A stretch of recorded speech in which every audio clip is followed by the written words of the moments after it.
Now, I've got a couple of things, and I just want to see what you guys think about this. It's part of a big story that's happened in business this week.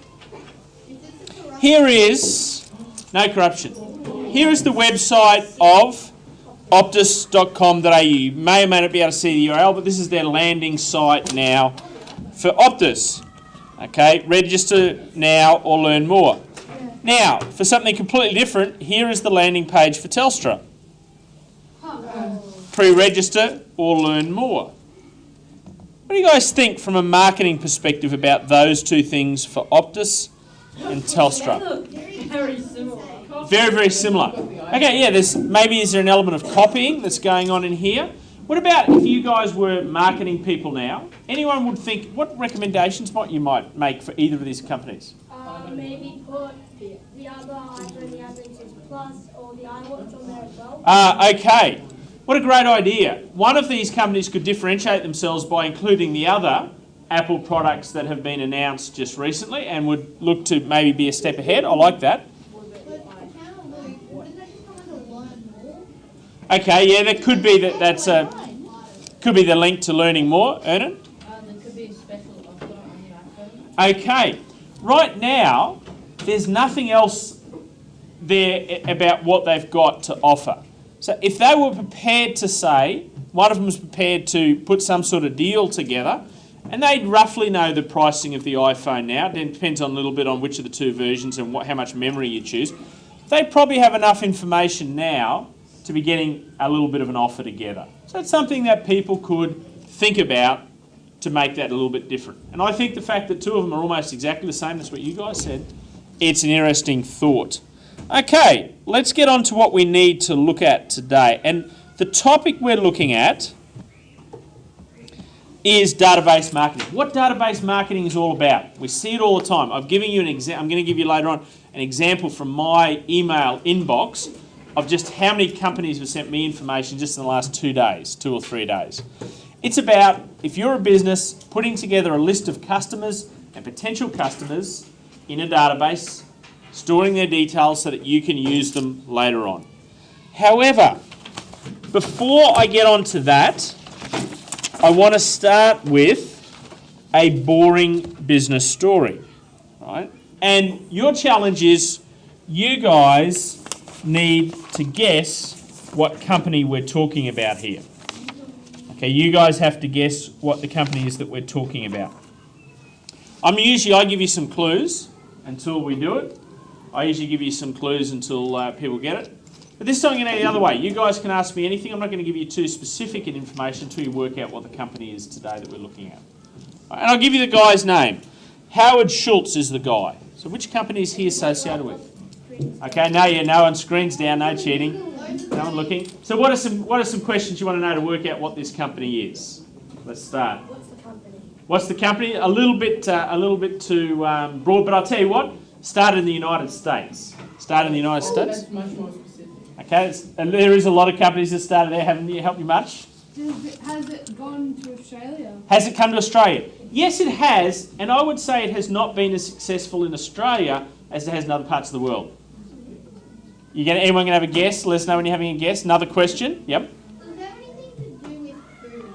Does it have anything to do with food? Yes, it is a food-related company. Anyone want to have a guess? Yep. Starbucks? Yes, it's Starbucks. Oh. Okay, it is Starbucks.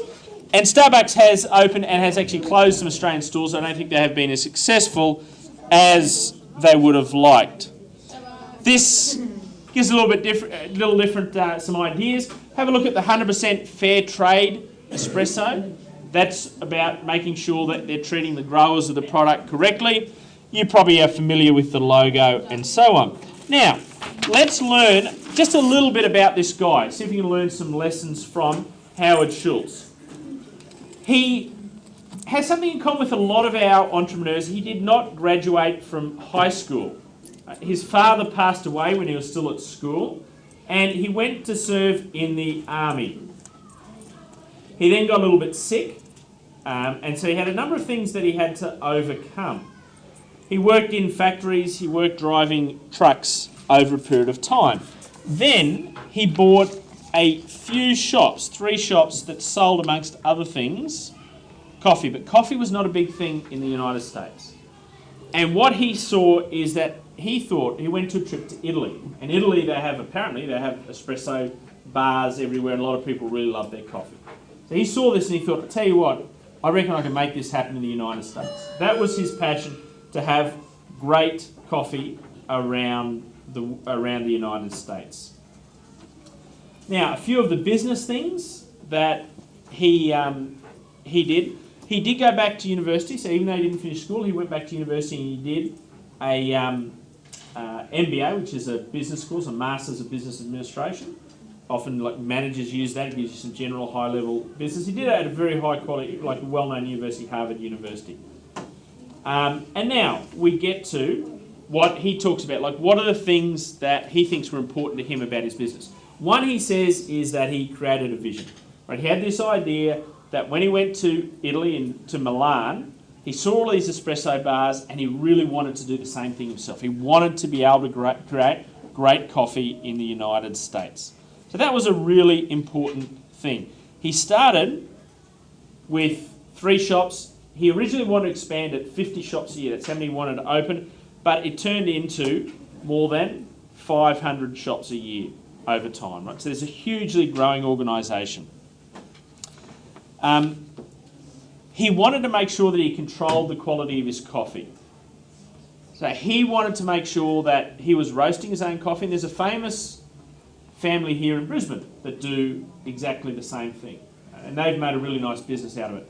He wanted to make sure that he was roasting the coffee himself and being in control of the fact that when he went to Starbucks, he had a great coffee. He wanted to put stores in an area, a number of stores in an area, so that people would get to know Starbucks as the brand. Let's say if it was an area of the Brisbane city, he would focus on building a number of stores there so it would become really well known in the area. And he didn't go down the franchising path.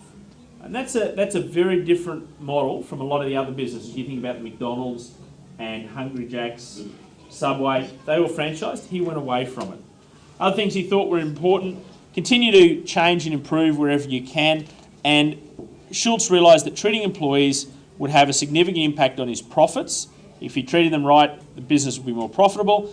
And so that was a real focus for him. But there you go. There are a number of things about Howard Schultz and Starbucks. And as I said, how many people here have been to, had a Starbucks product? In America. In America? Okay. Yeah, how many people? You think they're better in America? That's interesting. I wonder why that might be. How many people have had a Starbucks in Australia? Okay. There's still a few around in there in the city or airports. Anyone who's a big fan of Starbucks in Australia? Oh, no. Parth likes his coffee? Excellent. Excellent. Okay, next job. You need to be copying down these notes. So go to where you copy your notes down. And we're thinking about database marketing. The idea of this is something for students who want a different idea. And remember, to get an A, you've got to go beyond just the basic content for this assignment. This is the last little idea. And this is something, if someone says to me that they're finished, and I've seen a couple of drafts and people are almost finished, if someone says to me they're almost finished, here's a little plan you can put in that goes beyond what I expected in the course and beyond what other people will have done. So definitely something worth thinking about. So this starts with the idea of database marketing. So jotting down this note, this refers to the process of a business collecting a contact list of customers and sending information, offers and materials from the business. A lot of businesses do this all the time. And there's different ways. I reckon email is probably the most important at the moment. Another way businesses do it is they'll have a Facebook page, and by liking the page, you'll immediately, there's some of the things they'll send will be in your newsfeed. They might pay for it to be in the newsfeed. That's where you're going. So this is what we're thinking about. Can the business that you're doing a marketing plan for, can that business have a database set up? How can you get the details? How can you use them?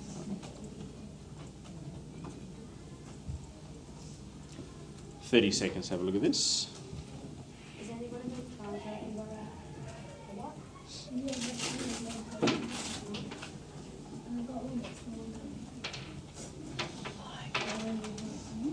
Thanks, Jack. Nettie. Okay, for those still typing, just have one last have one last look, and then you do not type the next page. The next page is a screenshot of my inbox on my email, but just shows how many companies have sent me emails about stuff over just the last 2 or 3 days. And even some of them, this does not include all of them, there's some that I've deleted, there's some that went in a different part of my inbox. So don't change it. Don't change it, so have a last look and get what you need. And now let's go on. Okay, here are all the businesses that have sent me things. Qantas frequent flyers. Both Qantas and Velocity seem to be having a big campaign. I know they're full paid ads in the newspapers. Velocity, Amazon, I bought a book from them not that long ago. Hey? I haven't, but they've sent me an email too. They would have got it from something else that I've done. Do you do it from time to time? Yeah. Which one do you do it at? Oh, nice. Real estate. So I've been looking at some real estate. I went on Hoot Holidays. I went on a holiday with them earlier this year. So they're all organisations that I've dealt with. They found my email address and they've sent me emails. And that's just over the last, say, 2.5 days. That's an example. That's an example of businesses using database marketing. Okay, next thing. Copy it down, sir. Yeah. Copying this one down. It originally came from database marketing, came from letters and catalogues sent to customers. It's more about email, social media. Twitter is an interesting way of people getting in touch with customers, and even text messages. So this is the first thing. If you're going to use this, you're going to use a database marketing campaign. If you're going to say, okay, you might think about what method of communication will suit your customers. If it's something for younger people, I don't think email is the go. I'm not even sure that Facebook is the go. I think maybe you're looking more at Instagram or potentially Twitter. You guys have a better sense of that. For older people like myself, maybe it's more email. What do you think? What would I use? What's going to be the first thing? And in your assignment, explain it. I'm going to use email because it suits my target market because they tend to be an older group. I think Cooper. I'm choosing email because everyone usually has their emails open, and if you just see things popping up, you're like, ooh. Yeah, it is I think email is still good. Would you say, Cooper, though, that let's say you were going to target people under 18, there's an increasing number of people who don't use email in that age group? You reckon it is? Whereas my age group, we all still use email. What if it's an age group that's like all ages? Yeah, that's right. If it's all ages, something like email might be a good one, and you might put that down. Email because I have to, everyone, broad section of age groups, and so email's still generally pretty widely used. And yeah, that's a good point about the fact that people now, even on their phone, have email. And it's going to go more and more that way, isn't it, with these, the increase in smartphone usage.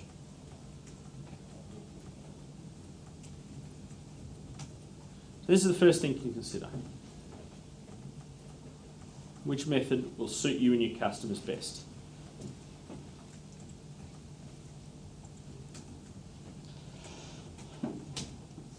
Now, I'm not going to get you to write everything down from the next few slides, otherwise we'll spend too much time. I want to give you time to work on your assignment, to ask me questions, come up and tell me how funny my jokes are, whatever you want.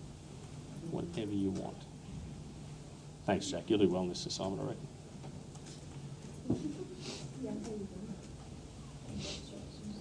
So, have a last look if you haven't got this down. The important thing, the first thing to consider, which method of communication will your customers and potential customers will suit you best?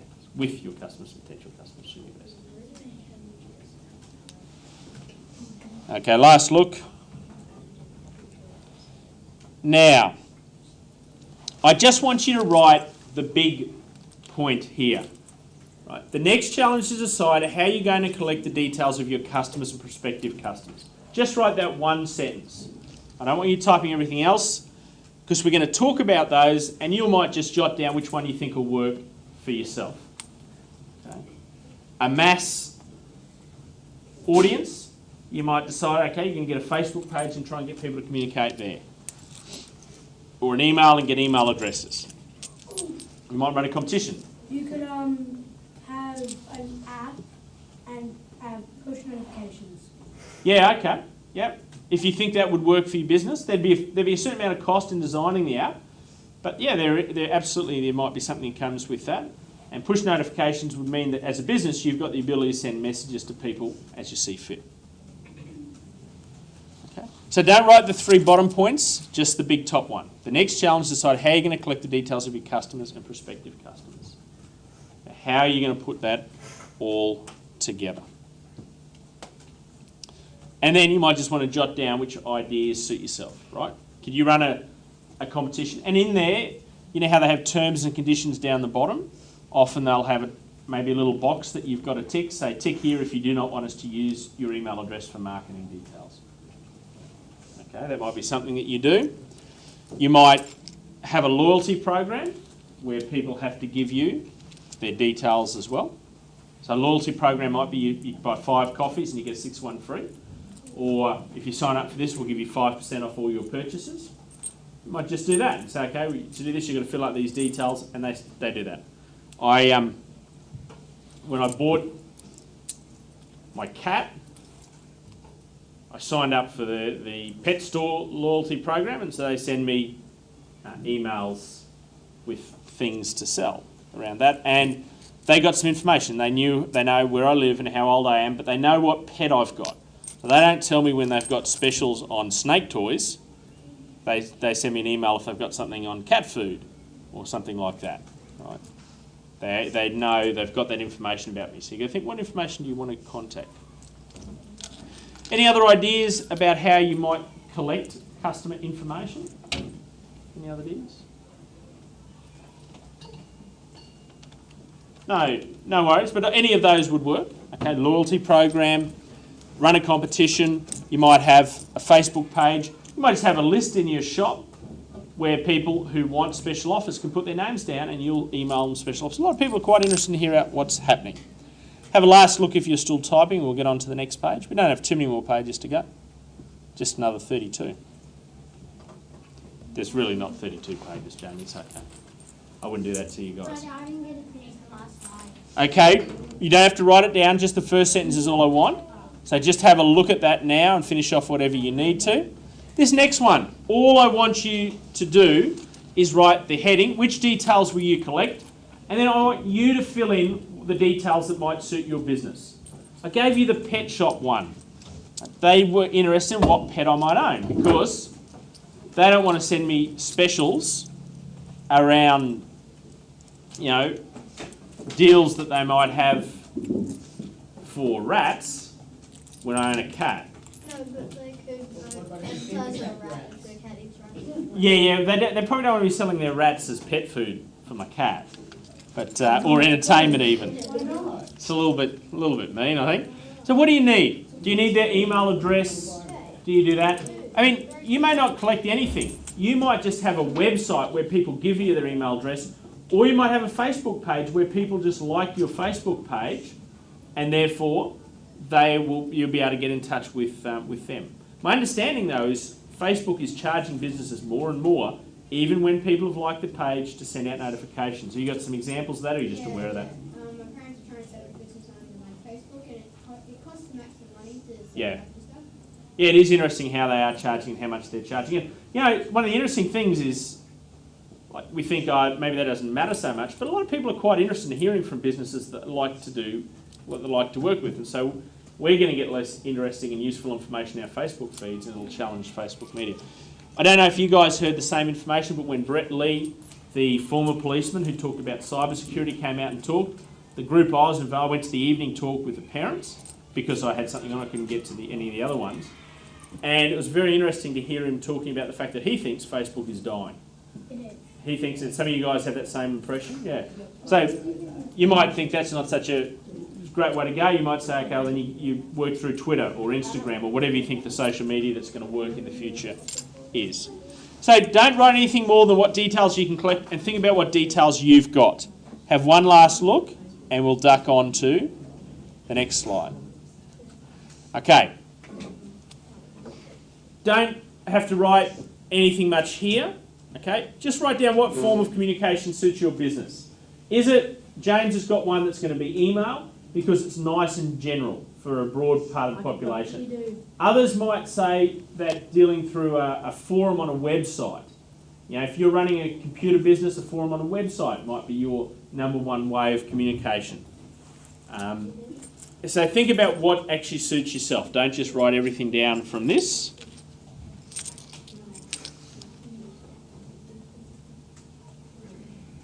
I'll give you 30 seconds to have a look at that.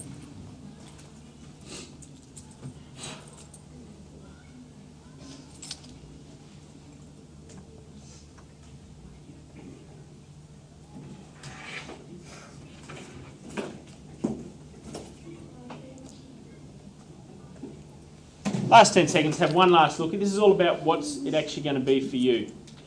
What's it going to be for you? Next one.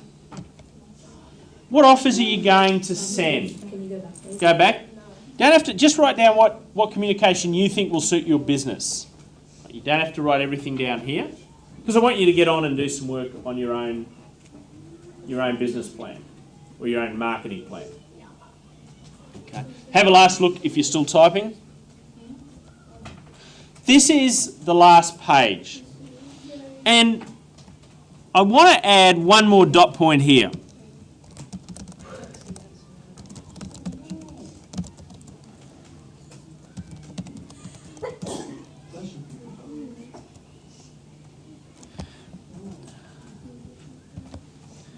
Okay, the last question relates to what offers are you going to send?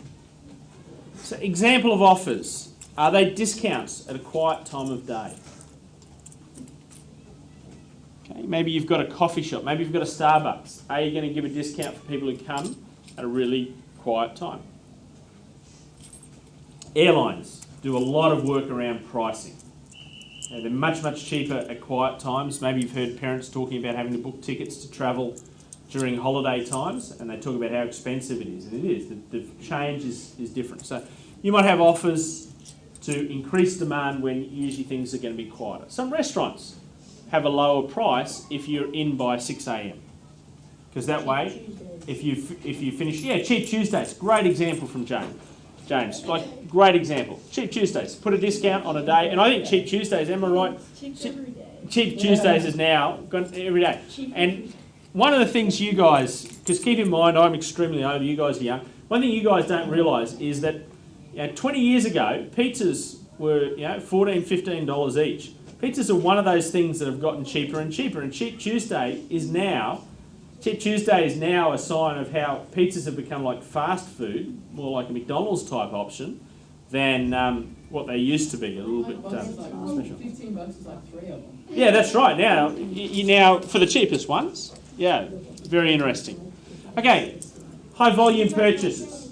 You might decide that your business is going to sell a cheaper price for more. We see this all the time, right? A pack of 6 cans costs less than an individual can. A 2 litre bottle of Coke costs less per mil than a 375 mil bottle of Coke, usually.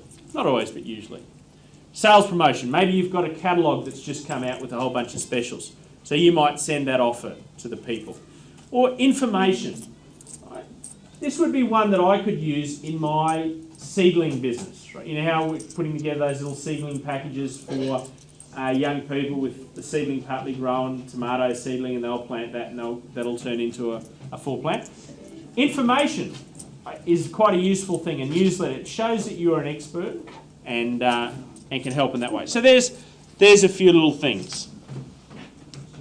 I'm going to just have a look at the assessment task. I'll go back to this screen in a second. This is the last slide for today.